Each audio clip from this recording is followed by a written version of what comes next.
Coming up on Jerusalem Dateline, Operation Rising Lion continues with strikes on military and nuclear sites across Iran. Iran retaliates with strikes at Israeli civilian locations.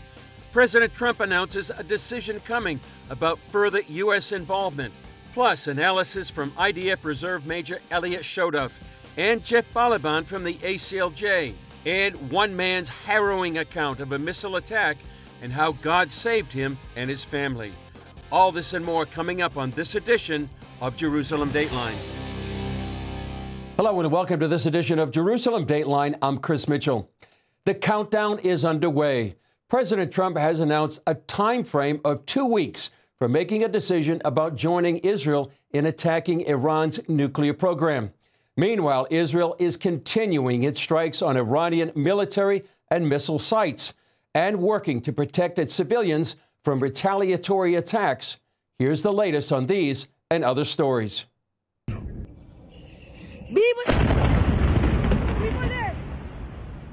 The Soroka Hospital in Beersheba took a direct hit. One of the doctors there stated, "Just yesterday, we evacuated the old surgical building that took a direct hit today. It's a great miracle." As Israeli Defense Minister Israel Katz put it, these are the most severe kinds of war crimes, and Khamenei will be held accountable for his crimes.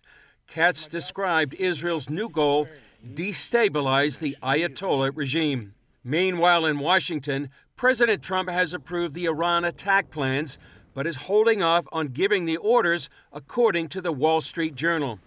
Speaking to reporters in the Oval Office, Trump says he's not looking for a fight with Iran. But if it's a choice between fighting and them having a nuclear weapon, you have to do what you have to do. We're not looking for a ceasefire. We're looking for a total, complete victory. Again, you know what the victory is. No nuclear weapon. In an address to the nation Wednesday night, Israeli Prime Minister Benjamin Netanyahu thanked the president for standing by Israel and told Israelis the goals of the war. We've embarked on this operation to eliminate two existing threats to the state of Israel, the nuclear threat and the ballistic missile threat. We're moving step by step towards eliminating these threats. We control the skies over Tehran. We're striking the Ayatollah's regime with tremendous force. We're striking the nuclear weapons, the missiles, the headquarters, the symbols of the regime. Despite the attacks, Ayatollah Khamenei remains defiant. The Iranian nation will stand firmly against the war imposed on it, as it has done so far. It will also stand firmly against imposed peace. The Iranian nation will not surrender to anyone aiming to impose anything on it. Yet the Israel Defense Forces are now expanding their target list.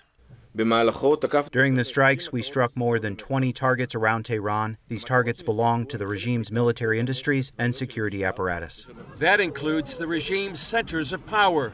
Israeli Defense Minister Israel Katz told the Iranian people it's time to rise up and overthrow Khamenei's regime. He said symbols of power are being bombed and collapsing, from the Broadcasting Authority and soon other targets, as masses of residents flee. This is how dictatorships fall. Iranian-American journalist Lisa Daftari tells CBN's Raj Nair the people of Iran have long endured a brutal dictatorship. This is not just since October 7th. This is not just since Friday. This is something that has been building up in the Iranian people for 46 years. They're sick and tired of it. You know, to see someone who is hanged because of a Facebook post or because they are a journalist or an athlete or a dancer. This is the life and the reality that they have been living. Earlier this week, Netanyahu told Israeli Channel 14, history is being made. We're at a historic turning point, and everyone is slowly turning to realize it. After victory over Iran, a new Middle East will emerge. White House Press Secretary Caroline Leavitt delivered the president's message. Based on the fact that there's a substantial chance of negotiations that may or may not take place with Iran in the near future, I will make my decision whether or not to go within the next 2 weeks. Early today, an Iranian missile struck a residential building in the Israeli town of Beersheba. On Thursday, Iran hit a hospital in the same town and a residential neighborhood in Tel Aviv. Israeli Prime Minister Benjamin Netanyahu visited the site of the hospital. We're targeting military sites. We're targeting nuclear sites. We're targeting missile sites. They're targeting a hospital. In this hospital, there are patients who are immobile. They can't even move. Right next to it is a children's ward, a baby's ward, infants. They target it. The IDF suspects at least one Iranian missile carried multiple warheads or cluster bombs. That could create a problem for Israel, because missiles with multiple warheads can pose a more difficult challenge for air defense systems like Israel's Iron Dome. The IDF continues to destroy Iranian missile launchers many times just before launching. Netanyahu addressed whether or not President Trump will decide to enter the war. President Trump will do what's best for America. I trust his judgment. He's a tremendous friend, a tremendous world leader, a tremendous friend of Israel and the Jewish people. Netanyahu added the U.S. is already helping a lot in defending Israel by helping to destroy incoming Iranian missiles, drones, and UAVs. Meanwhile, Israel continues its relentless bombing campaign, including hitting the Iraq heavy water reactor. Military expert, former IDF Major Elliot Chodoff marvels at what the Israeli Air Force has accomplished in less than a week.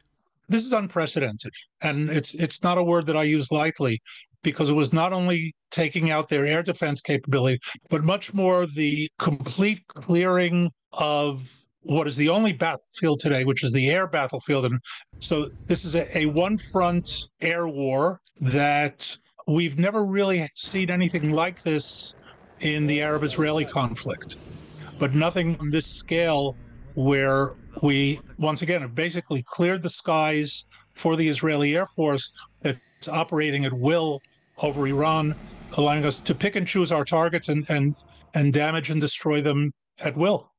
But Chodoff believes Israel may still need what the U.S. has in its arsenal to destroy Iran's deep underground nuclear facility at Fordow, including bunker-busting bombs and the planes to carry them.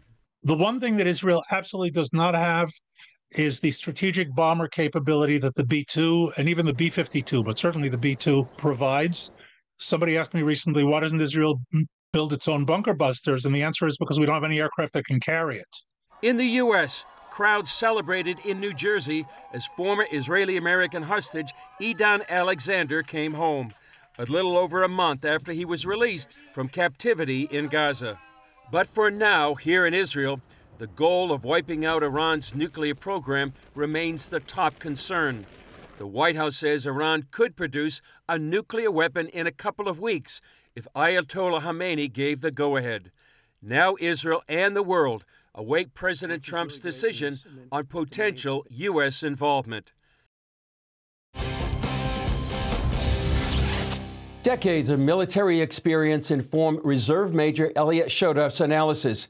Here's more from our conversation about how Operation Rising Lion is proceeding. Elliot Chodoff, you're a major in the IDF Reserves, a political and military analyst, and also host of the podcast Conflict Uncovered. Here we are about 6 days into Operation Rising Lion. Tell us your assessment of what Israel has been able to accomplish so far inside Iran.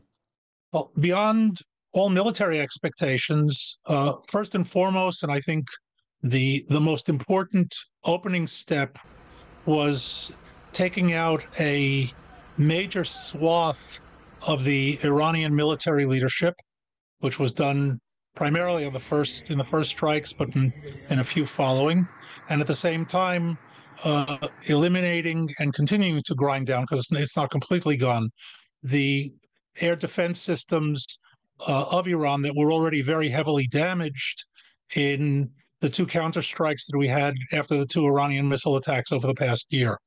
So the combination of no real coherent leadership left for the Iranian defense system and no surface-to-air capability basically has opened the skies of Iran far beyond anything the Israeli Air Force would have anticipated. If you had asked, I think, the planners a month ago, they would have seen us doing what we're doing, where we're doing it today. How would you've been in the IDF more than 30 years. And you're a student of history. How would you liken this to other battles that Israel and wars that Israel has fought over the years? Well, obviously, the initial strike recalls the Six-Day War, the opening airstrikes against the Egyptian Air Force that basically eliminated that Air Force and gave Israel free rein to operate on the ground in Sinai, followed later by strikes against the other Arab countries' air forces.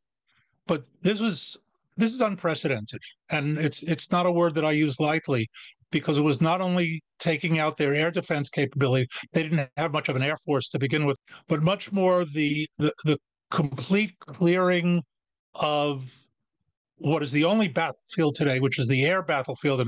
And it pains me greatly as a ground forces officer to say this, but the Air Force is performing brilliantly.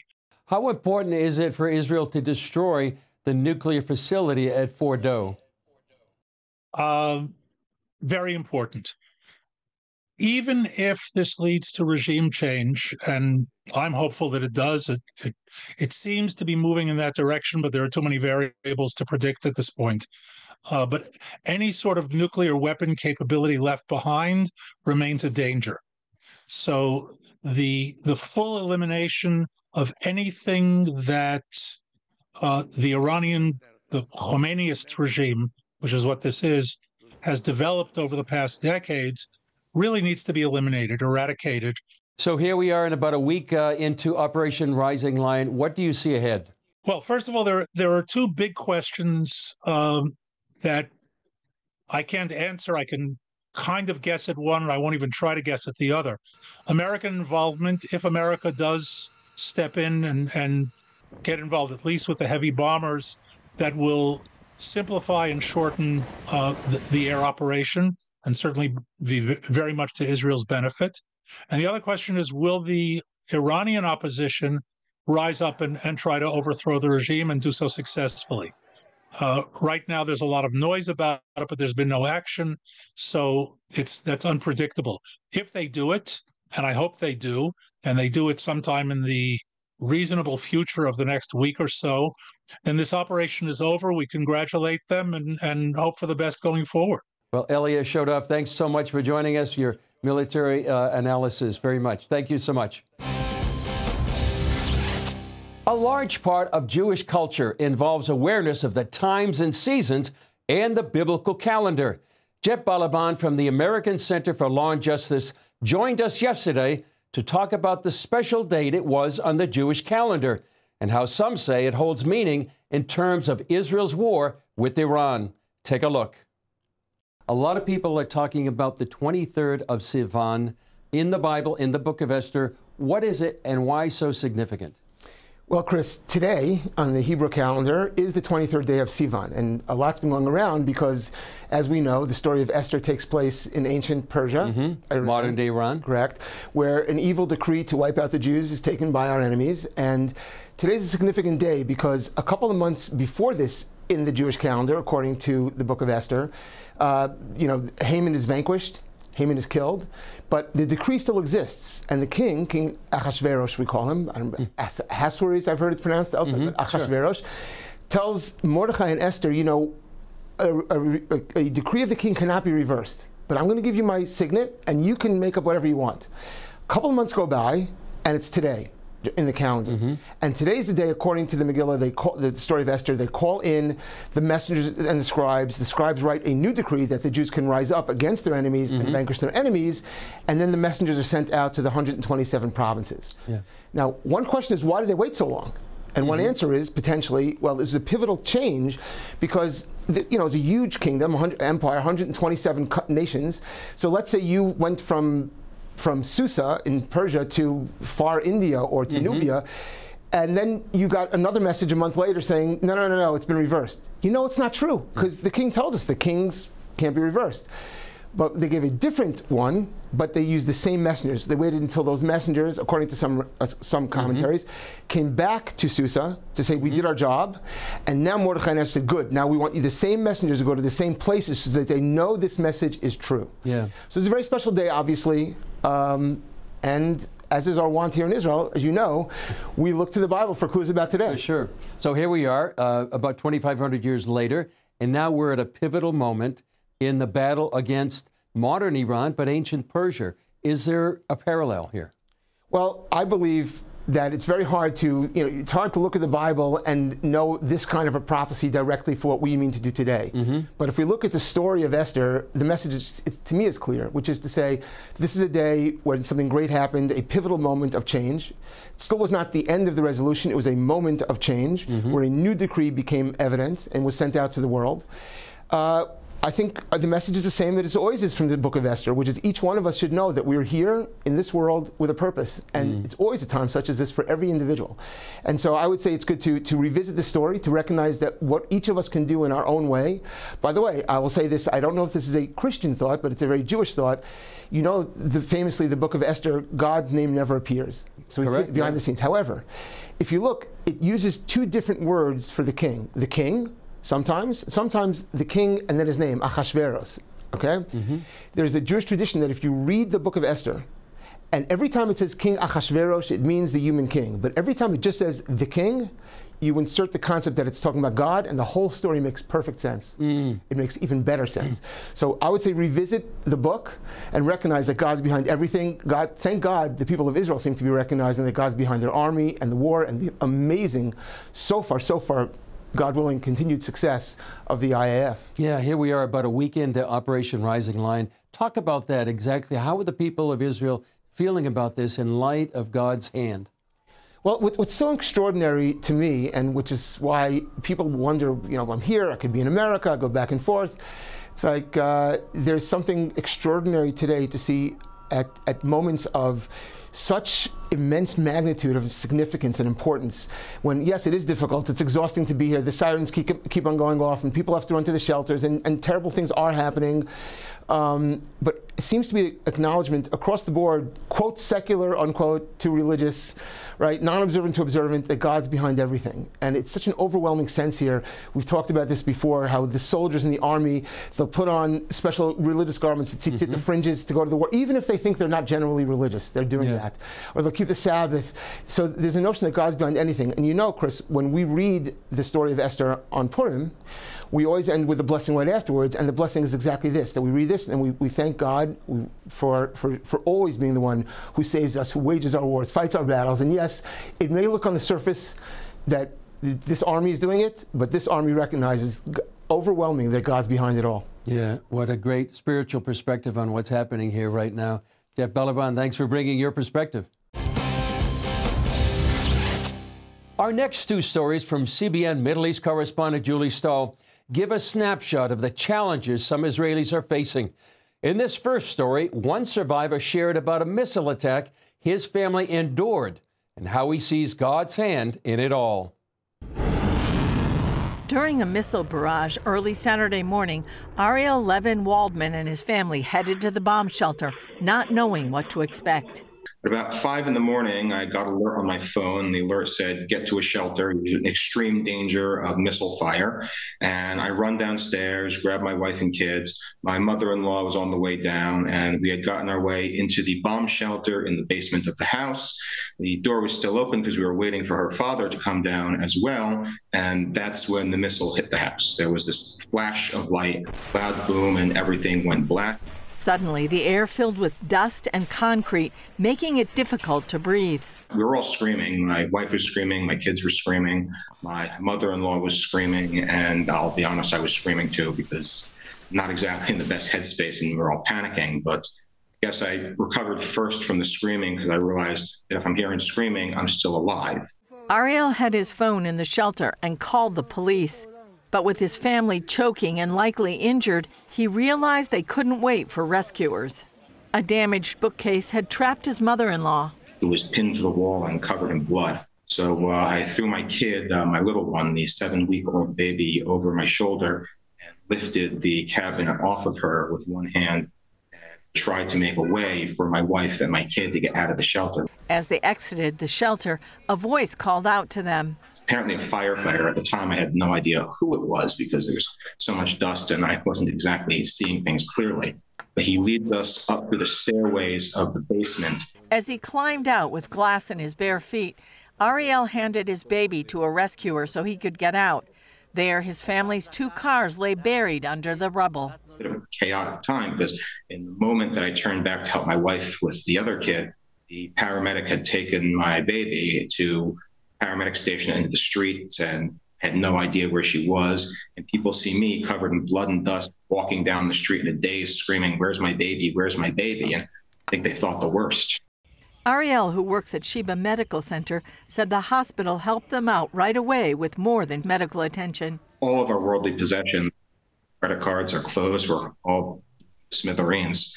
Actually, that's where Sheba Hospital was very important. They gave us clothes, they gave us some toys for the kids, they got us started again. Less than 24 hours after that strike, they had another close call at the hotel where they had been taken. The building in question, the hotel, is right across the street from the Weizmann Institute of Science, which took a direct hit from a missile and blew out all the windows at the hotel. That was not good for my nerves, to say the least. And 4 days later, rescue workers pulled their dog Svika out of the rubble alive. Still, he knows who saved them. When I say that we are only alive by the grace of God, I mean that, because there's no luck, there's no physical explanation that I can imagine for us taking a direct missile hit and all 6 of us being alive at the end of it. Statistically, physically, I don't understand how. Somebody does not want me dead yet for whatever purpose and has stuff to do in this world. I don't know what it is yet, but whatever, I'm going to do it. Julie Stahl, CBN News, Jerusalem. As Iranian missiles began falling in Israel last week, CBN Israel took action by bringing hope and help to Israelis who had lost their homes and possessions. Here's our report from Bat Yam. The city of Bat Yam, south of Tel Aviv, became one of the first cities hit as Iran inundated the area with missiles. The strike caused one building to collapse, sheared another in 2, and damaged apartments for blocks. We know that our enemies tried to target civilians, but this is why starting tomorrow we're going to rebuild this area. We have 75 buildings that took a hit. Nearly 800 people were made homeless by the hit of one Iranian missile. The Israeli government does all that it can to help, but the needs are enormous. Because of you, CBN Israel is stepping up to help. We were in touch with the Ministry of Welfare here in the city of Bat Yam, finding out where we can help and what we can do. And we're going to be helping to evacuate residents, specifically those with disabilities and the elderly, to a hotel in the country, in a safe place in the country, until they can get back on their feet. CBN Israel Communications Director Nicole Jansezian told us people have needs beyond government assistance. We're going to help with the people who fall between the cracks and get them a place to live for who knows how long. Jansezian explains how quickly the devastation impacted this community. They have nothing. They can't even go back into their houses. I heard somebody pleading with the security, just let me in. I just need to get something. I mean, all their memories, and all their belongings just gone in 1 second. Within hours, CBN Israel helped those displaced from their homes gather whatever they could salvage and took them to a hotel in another city. CBN Israel is also offering counseling for those dealing with trauma. Immediately after the attacks started on Thursday night, Friday morning, CBN Israel opened a hotline for people who need trauma counseling, need somebody to talk to, get some kind of counseling or care.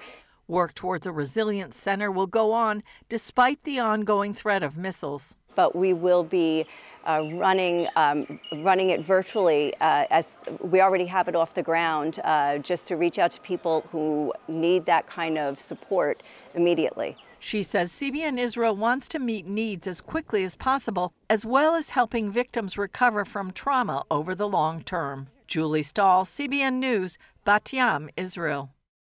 Well, that's all for this edition of Jerusalem Dateline. Thanks for joining us. Please keep praying during this critical time that God would protect Israel and the peace of Jerusalem, that he would thwart the plans of evil men and make a way for all the hostages to come home safely. I'm Chris Mitchell, and for all of us here at the Jerusalem Bureau, we'll see you next time on Jerusalem Dateline.